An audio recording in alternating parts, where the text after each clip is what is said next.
A big 3 points at home to Tottenham at Stamford Bridge. It means they're into the top four and very much keeps their Champions League hopes alive. Did they do just about enough then for you, Glenn, to warrant the 3 points? Oh, yes, tonight, yeah. On that performance over the 90 minutes plus, it was a lot of plus. They did enough. They did enough. You know, they were the dangerous team. They're the ones that created a lot in the first half.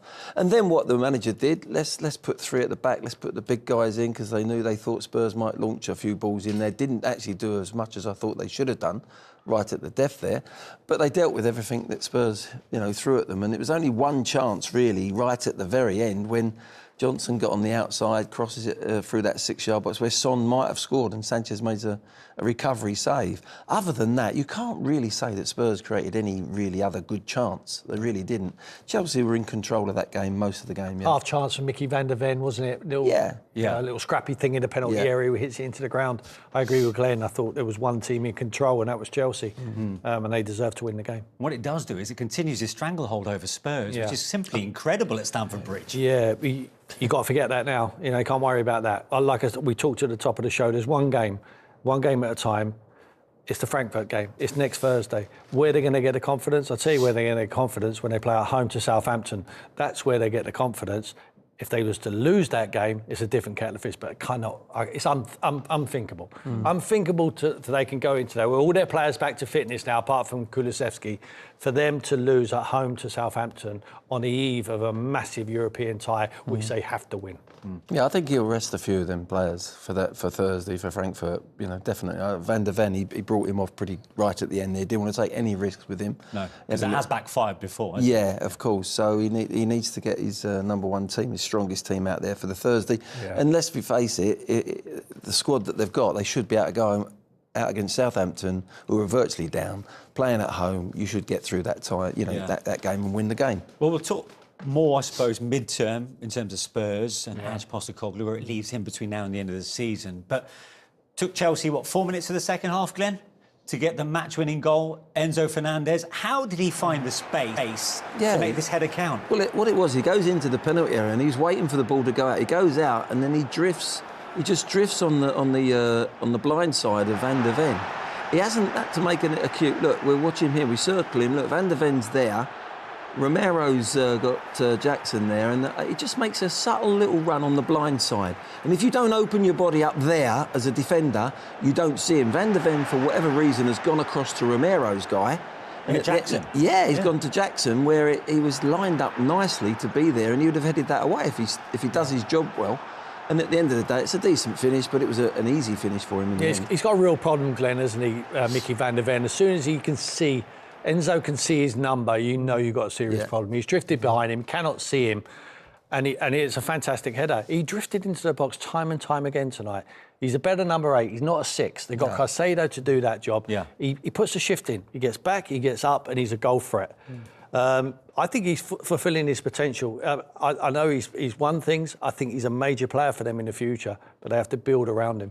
What did you make of the Spurs defenders and their body language at the point that ball goes over? Well, I thought all night. I sing the praises of Mickey van der Ven all of the time. I think in straight lines, when the ball's in behind him, he recovers.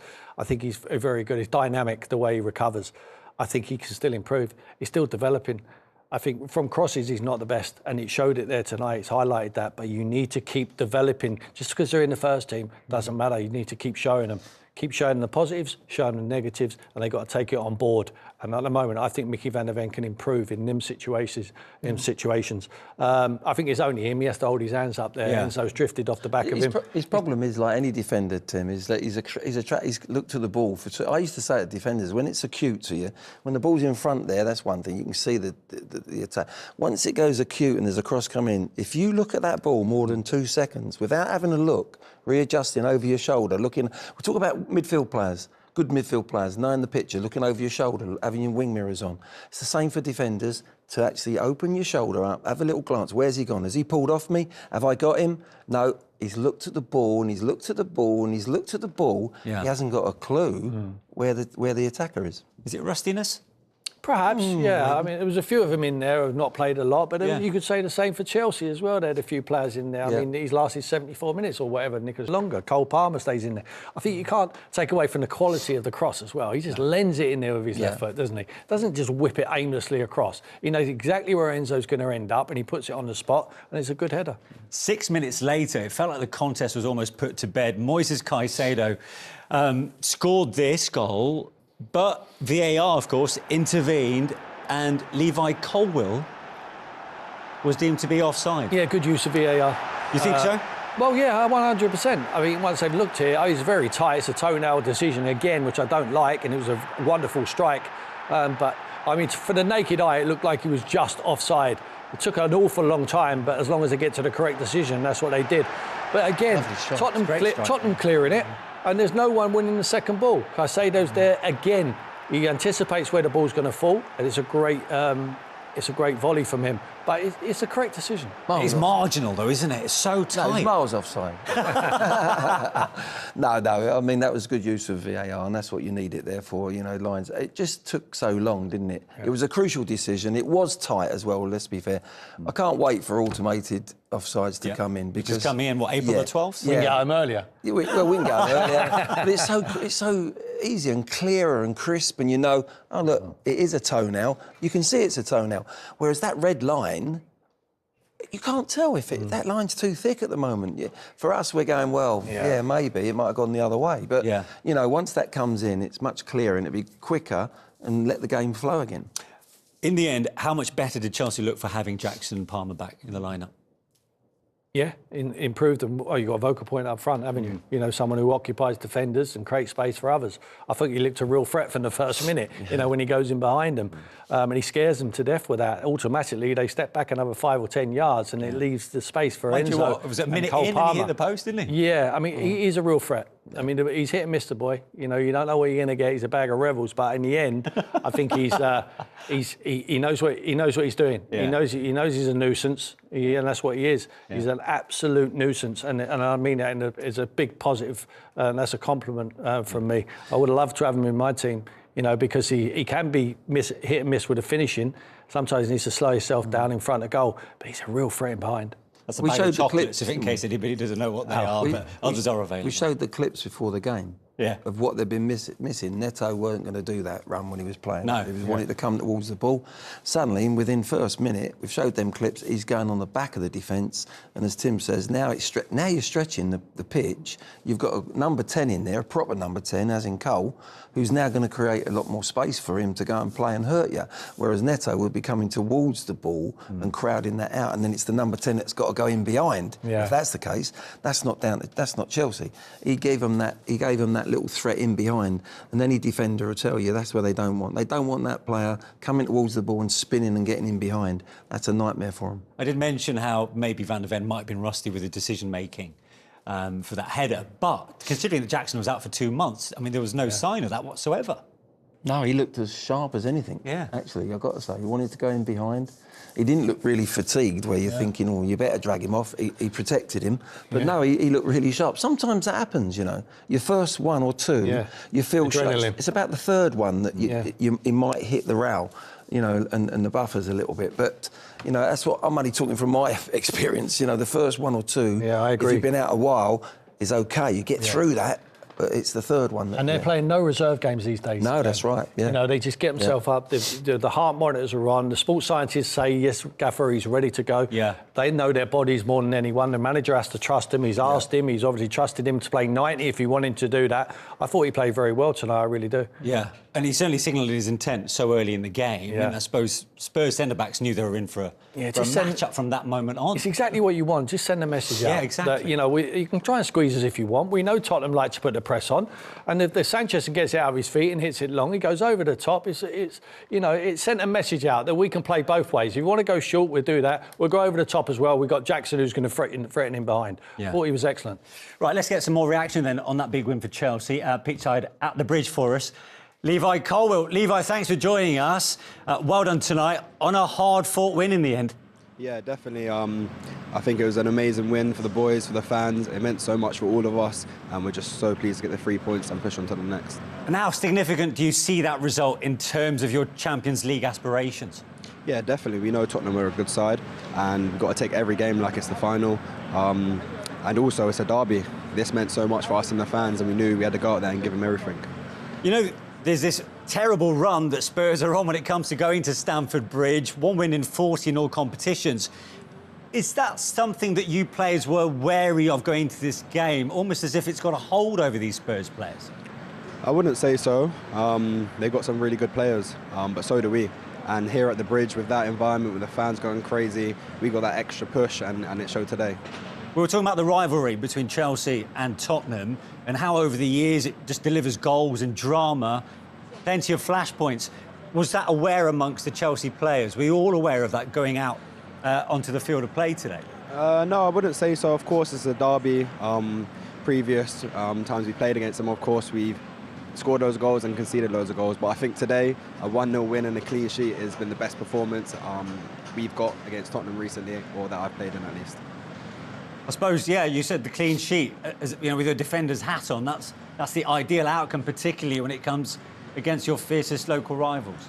Yeah, definitely. A clean sheet gives us all the confidence we need, especially in a derby where, you know, the fans are going crazy. It can be a lot going on, but we just got to keep our cool and make sure they don't score and go to the other end and score as many goals as we can. And I think today we created a load of chances, which we could have scored more from, but we'll take the 1-0 win and the 3 points.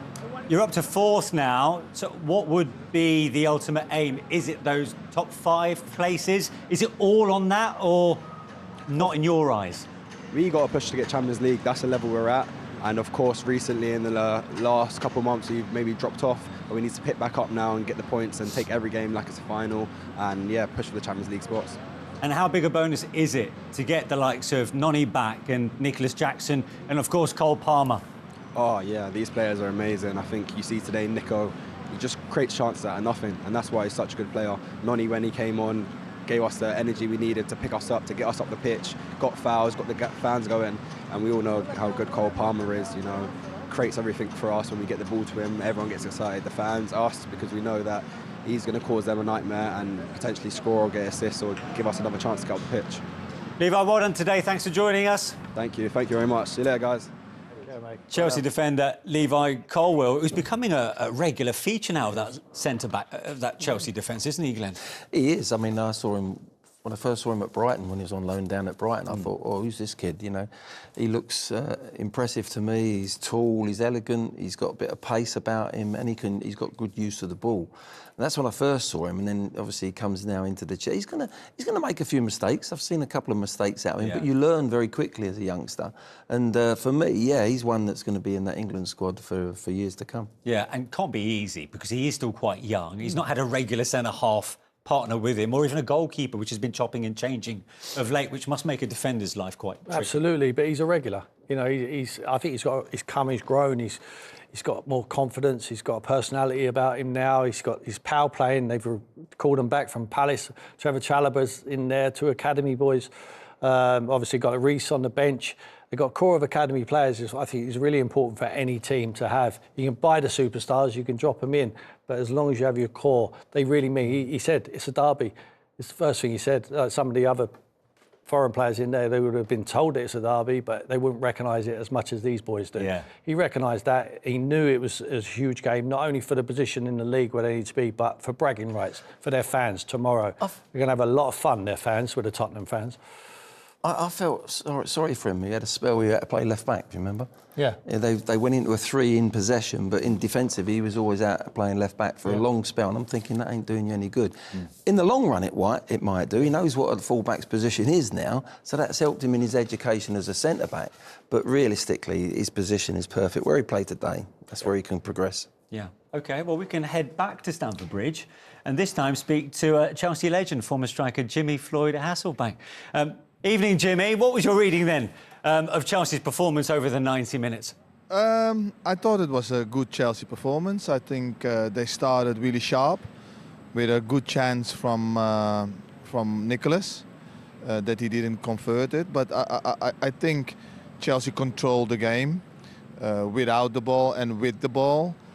created some chances, especially from the left. 2 good saves from the Spurs goalkeeper. And overall, I think it's a deserved win. The last 10 minutes was a little bit nervy. They go with 5 at the back just to play for the result. But overall, I think it was a good performance after their last game against Arsenal. You know, I think it was a good performance. Yeah, because they registered the lowest expected goals against Arsenal and clearly showed more of an attacking threat this time round. Talking of which, Nicholas Jackson, back in the lineup after 2 months. He looked pretty sharp considering his absence. He's important for the team. He brings a lot of energy. He gives them something else that they don't have. Yes, he needs to get better at converting his chances, but he's creating his own chances a lot of time, and he's putting defenders on the back foot, and that's what they have missed a bit. And yeah, it was important seeing him back. Jimmy, hope you're well, mate. Tim Sherwood. I just want to ask you, you're on the ground there, you can hear. Could you hear the frustration from the Tottenham fans there? Especially towards the end, there was a few changes what Ange made. Yeah, you could hear it. It's not nice. It's not, I think, deserved because the boy that came in, Sarr, was a little bit unlucky with being lucky. He makes a foul, but then he almost scores with a good hit, and it's a good player as well. So it's. Look, the manager makes substitutions because he thinks that's the best substitution to win the game, you know. So yeah, it's not nice, but yeah, you could hear it, Tim. You could hear it. Finally, Jimmy, you know, winning against your fierce rivals. You've been there for Chelsea. We saw it earlier with that hat-trick against Spurs. What does that do to the confidence in that dressing room going forward? Well, I hope. A lot, you know, they can take a lot from the game.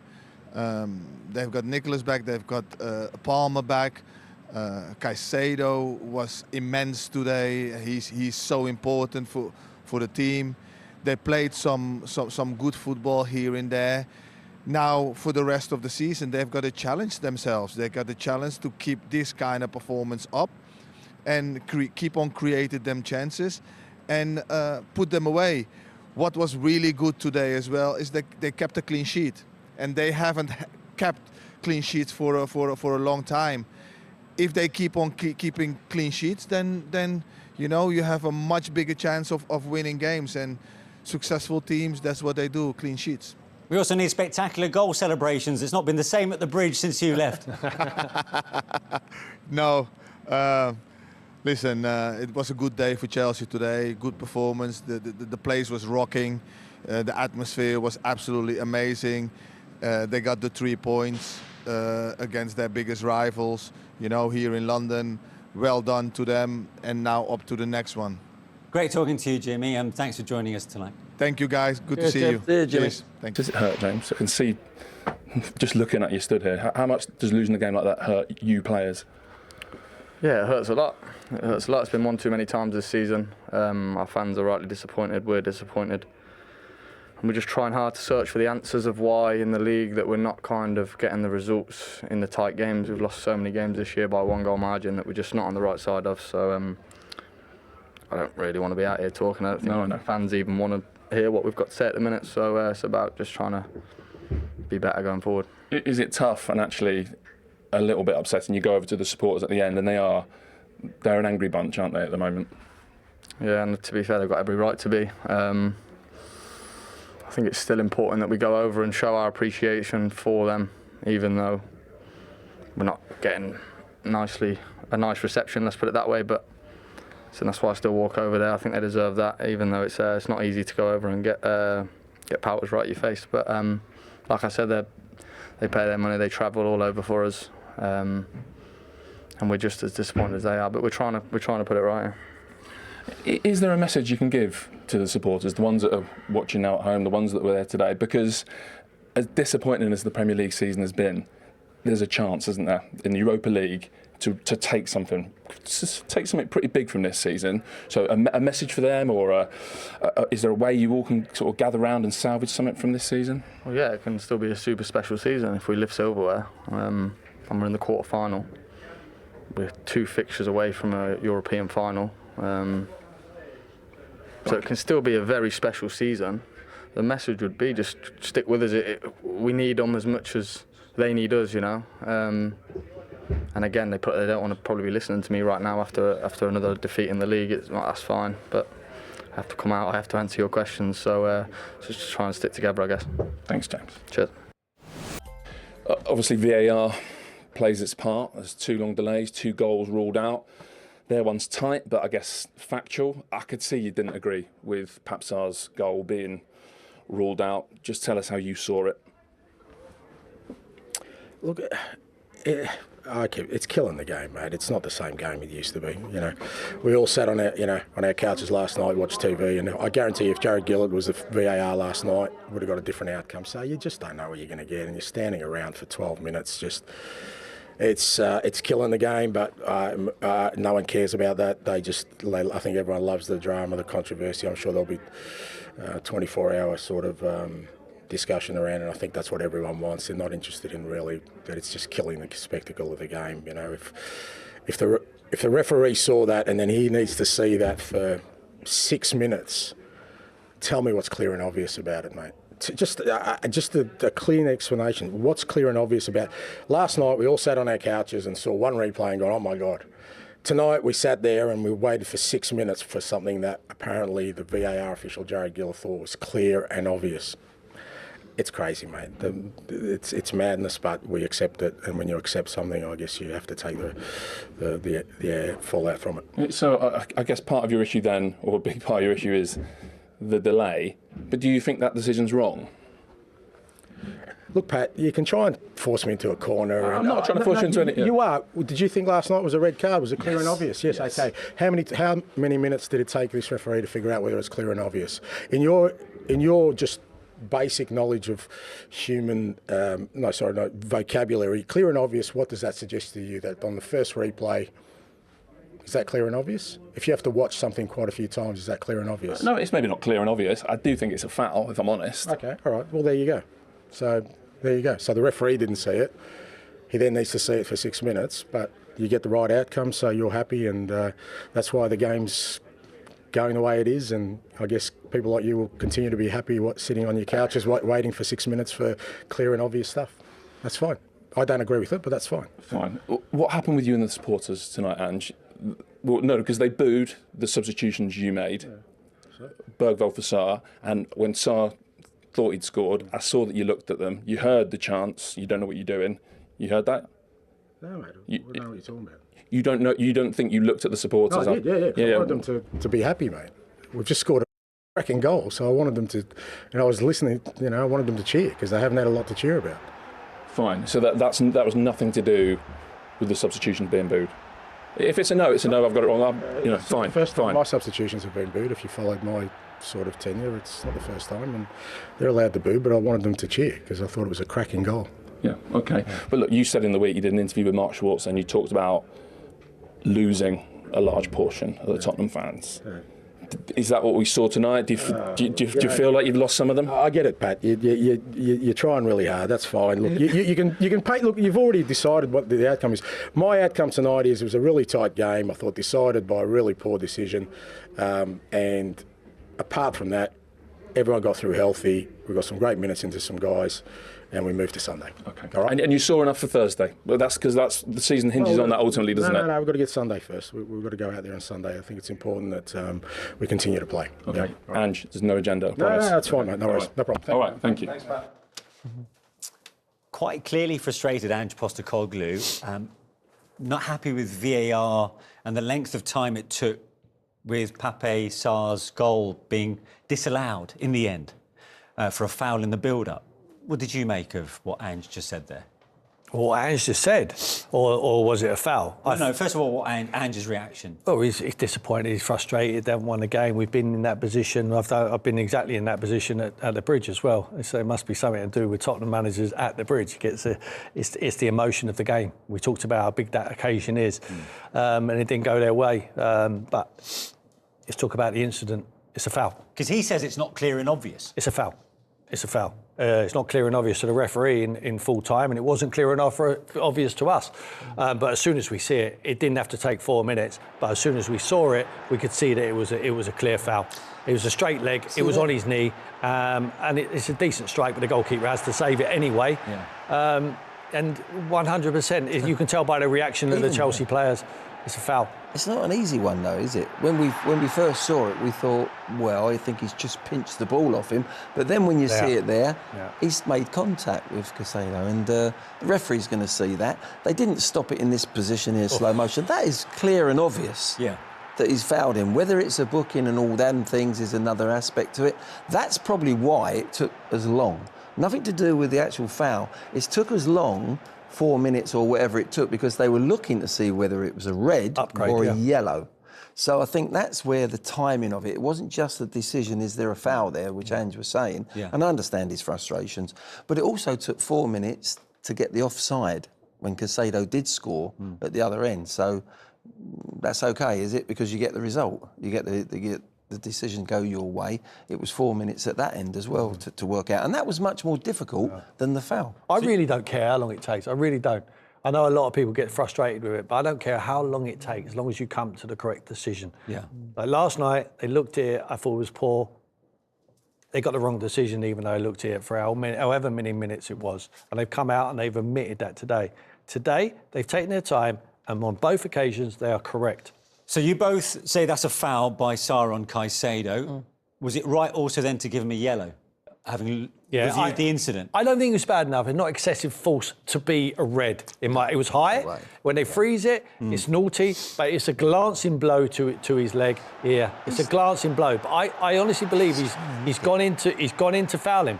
He's not, or maybe he's gone to poke the ball and he's just tried to shear it. Yeah. He's shielding the ball away from Papsar, and he catches him. There's no question. And the whole of the team, the Chelsea team, go up. Yeah. You can it's a giveaway.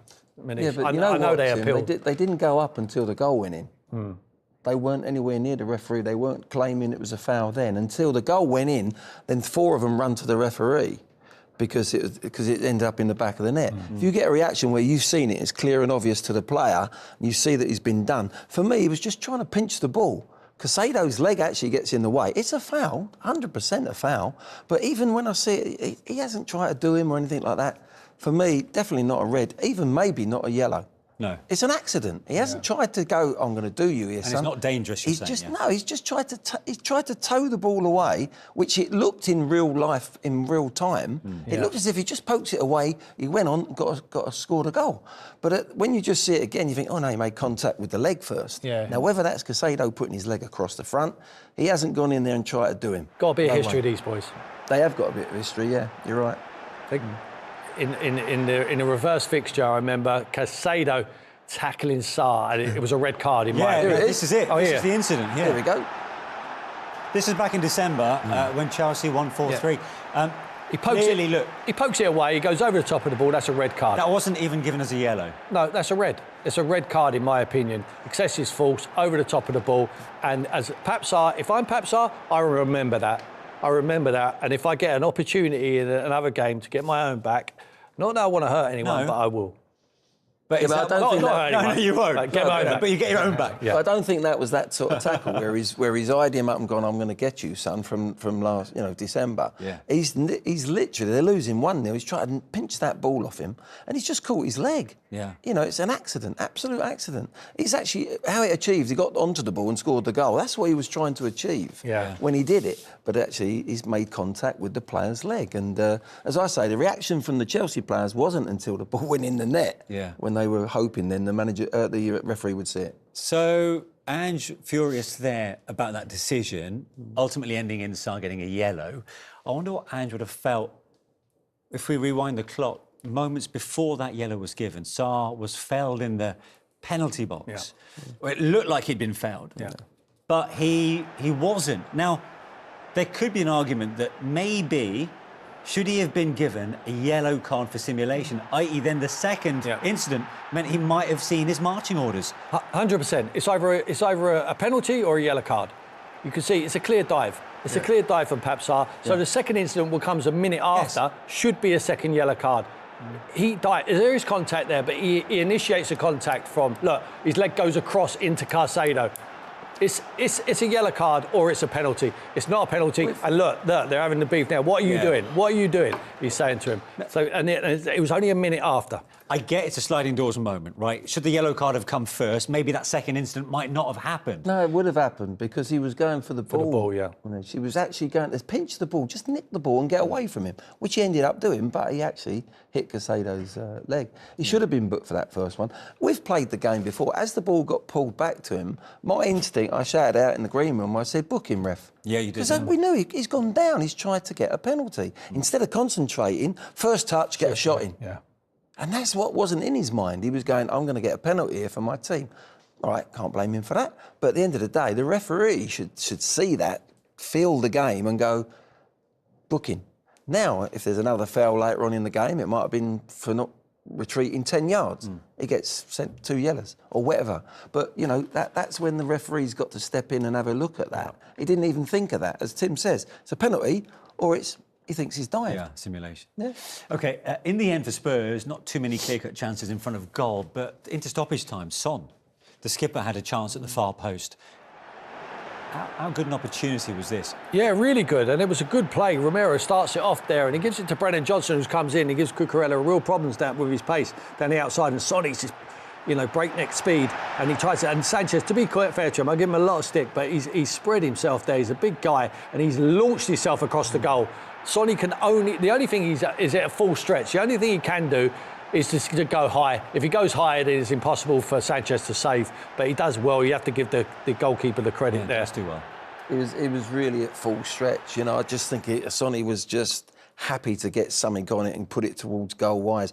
And the goalie, the keeper, Sanchez, he's got off a real big rick really with the goal, with Sarr's goal being disallowed. But he's made a fantastic save for his team there. But look at this, Tim, 20 defeats now in all competitions this season. It's the second most. The most is 21 back in 93, 94. But, they've still got, 8 games left? Yeah. Well, of the Premier League season, and they're still in Europe. Yeah. I mean, that could well be eclipsed. Well, of course, it's going to be an unwanted record, what they're going to get. But like I keep going on to and harping on about, their season is over in the Premier League. It really is. They're not going to get relegated. It's impossible for them to reach the European spots. It's all about one game, and that's next Thursday against Frankfurt in the Europa League. And then it's going to be difficult. The easy games have gone now in this competition. The players are all back to fitness. They have to get some confidence in the next Premier League game against Southampton. Hopefully they rotate the players and give everyone minutes who he needs to give minutes to. But the preparation, he has to have his eyes firmly fixed on next Thursday night against Europa League. They're capable of winning this competition and qualifying for the Champions League and lifting a trophy, and he will be a hero. He's gone from zero to hero if they win this tournament. You say they're capable. How confident are you that they will win the Europa League? Well, when I look at the second favourites are Man United, for instance, and when I look at the way Man United are playing at the moment, if they was to play in the final against each other tomorrow, I would think Tottenham would beat Manchester United. But there's other teams in it with lesser players who have got a better structure about them at the moment, a little bit more confidence, and it's going to be very difficult for them to win it. But I still think they're capable. The way they play at the moment, they can't win that cup.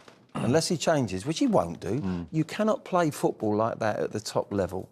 I've said it before, at any top level of sport, if Root gets 100, it's because he knows when to defend to get the 100. To when to go for the 6 and the 4. You've got to have a balance. If you're a boxer as well, you've got one arm behind your back, you ain't going to be able to keep going up swinging. You're going to get picked off. And football's like that as well. If Spurs keep playing like that, we're making it so hard to win football matches. That stat just told you. Yeah. Too many games, 16 losses in the Premier League. Yeah. I mean, we've heard this phrase before, but Thursday, it's all or nothing.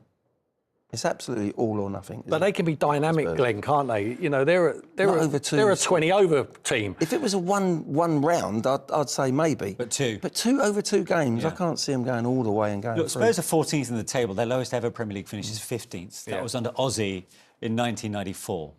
With 2 months left of this league season, can you still argue that Spurs and Ange is still the right fit? Yeah, I would argue for him. I really would, on the basis of what he done last season. I think he was really encouraging what he delivered. I think we have to listen to him. He said that they're crippled with injuries this year, especially in them centre-back positions. But I still think there's an element of change what was needed and adapt your team. Cannot play the same way. When you're playing with Mickey van der Ven or Romero and all of the, these best players, then it's fine when you play a certain way. But when they're out of the team, sometimes you have to change it up just to get results for the side to move them forward. Can't lose that amount of football matches if you're a Tottenham Hotspur manager. But it still could be very good for him. Glenn, you see it's unlikely Spurs will progress in the Europa League or win it. Hey. But is it? I know you more than anyone want them to win it. As much as I'd love it to happen. But if they don't, where does it leave Ange? Well, it leaves him on a knife edge, to be honest. With Daniel Levy's past, with the fans' situation as it is, it's going to be a difficult one for him. Unless he changes, I don't understand. I would love to sit down with Ange and have half hour with him and say, like, this is what happens, and come away from that conversation and go, I understand exactly what you're doing. I understand what you're trying to achieve and blah, blah, blah. But I'm afraid what I've seen so far, they've got their players back. That's a strong Tottenham team, without Kulusevski maybe, the only one. And they played the similar system there, and we still struggled. We had no control over that game. We had probably 3 or 4 minutes in the first half, and so there was no control over the game, and they got their best players back. So there is a question mark there, unless he adjusts and changes a little bit, and I think he'd have done that with all them injuries. The outlook, however, is much brighter from a Chelsea perspective after that win tonight. So let's get the post-match thoughts of their head coach, Enzo Maresca. Enzo, congratulations up into the top 4. This feels like a big night for Chelsea. Yeah, big win, first of all, because it's a derby. We know how important it is. And also, for the moment of the season, I think it was important tonight to win the game, to be again there. And, yeah, we are happy.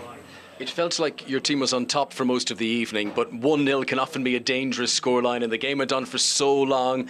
You must have been fearing that Tottenham were going to nick one at the end. Yeah, no, especially in this league, where the game never finished. To be honest, the extra time I didn't expect 12 minutes, so I make some tactical changes that probably was too early. But knowing that was 12, probably I would wait a little bit. But the important thing is that the performance was good and we won the game.